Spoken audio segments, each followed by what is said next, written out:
Good morning, everyone. My name is Agustin Pereira Martinez, and today I will be presenting my thesis, Income Inequality in the Modern Day. Now, here is our table of contents. Within this presentation, we will be discussing income inequality as a whole first, followed by background materials and the specifics of income inequality.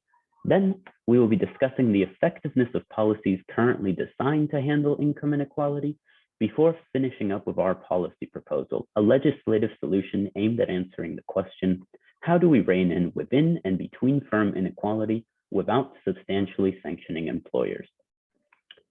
New research on income inequality as a whole has given way to the real problem at hand.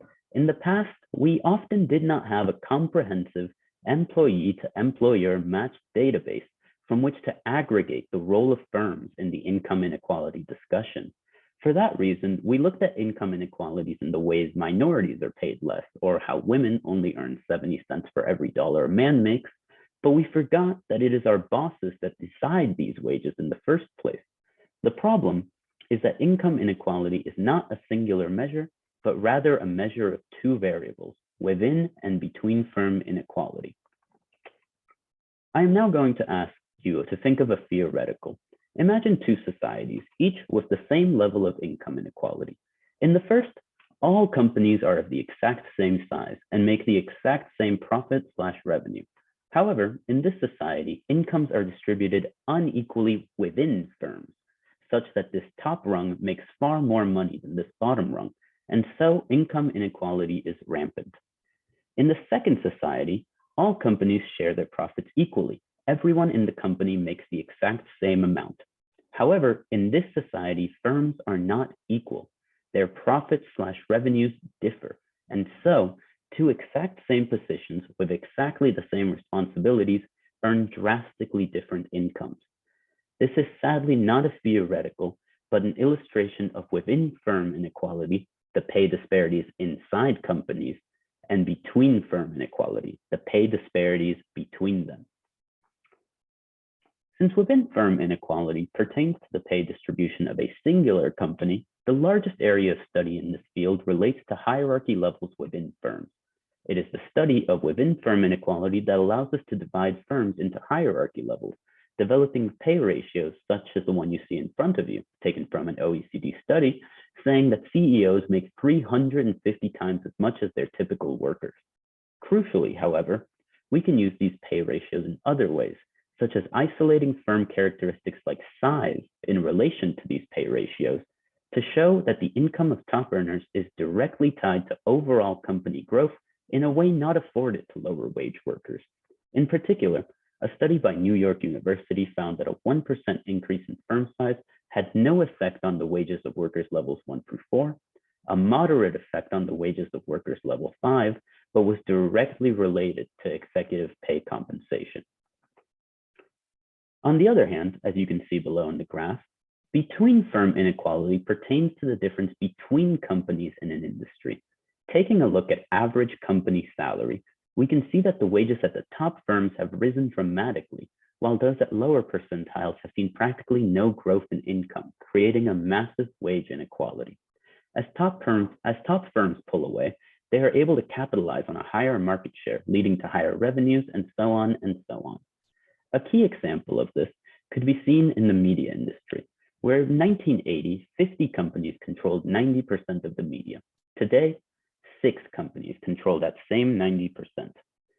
But this consolidation is also seen in employees as they gravitate towards the higher wages these market leaders can offer, meaning it becomes more and more likely that those earning low versus high incomes simply have a different employer, rather than a different position within the same company.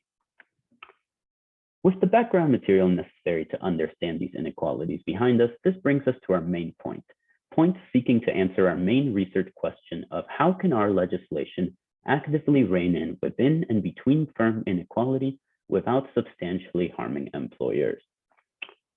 Let us discuss within firm inequality first, and the legislation the Congress has already enacted in order to tackle pay dispersions within firms. For this, we turn to the 2015 amendment to Dodd-Frank, a legislative act directly addressing within firm inequality by requiring all firms registering with the SEC to disclose their ratio of CEO pay to the pay of their average worker. This was done in order to provide shareholders with company-specific metrics to evaluate companies' executive compensation practices. Following its passing, the effects of the amendment in the 2 years following were analyzed in a separate study from Cornell University, in which it was found that disclosure laws shame companies into action, particularly those with a dependence on high excess pay, high market value, or high visibility. Within those respective companies following the legislation, CEO compensation fell by 18% in high excess pay companies, 16% in high market value companies, and 12% in high visibility companies. Unlike Dodd-Frank, which directly addressed within firm inequality, the 2010 horizontal merger guidelines sought to address the culmination of between firm inequality, economic consolidation, or as Coke and Pepsi in the corner there joined into one.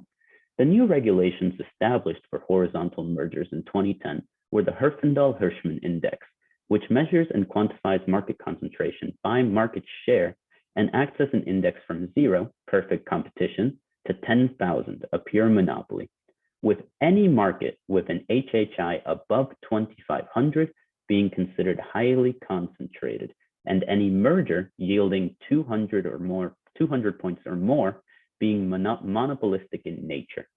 The guidelines were considered a success. In fact, based on them, 95% of all mergers are filed without issue. But these analyses were not based on labor concentration. And if they were, as was studied by the Roosevelt Institute, we would find that almost all of our industries are now highly concentrated, nearly double the recommended amount. Enter my policy proposal, the Modern Firm Inequality Act, the first piece of legislation directly addressing within and between firm inequality in order to reframe the policy discussion and repair the issues income inequality presents. In order to do this, in short for the interest of time, the legislation operates on a trident approach.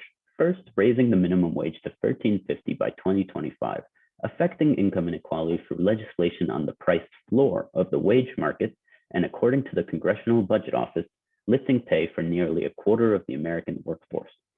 Following this, the spirit of Dodd-Frank would be amended with new regulations on pay ratio disclosure. In particular, pay ratios within affected companies compared to each other by deciles should be presented in order to give the public full transparency over overall company compensation practices. Lastly, the FTC's horizontal merger guidelines would be reworked such that HHI be measured based on its effects on both labor and income so that the Federal Trade Commission may interrupt mergers that would lessen competition based on this new standard. With that, that brings us to the end, and I want to thank you all for being here, and please feel free to reach out with any questions.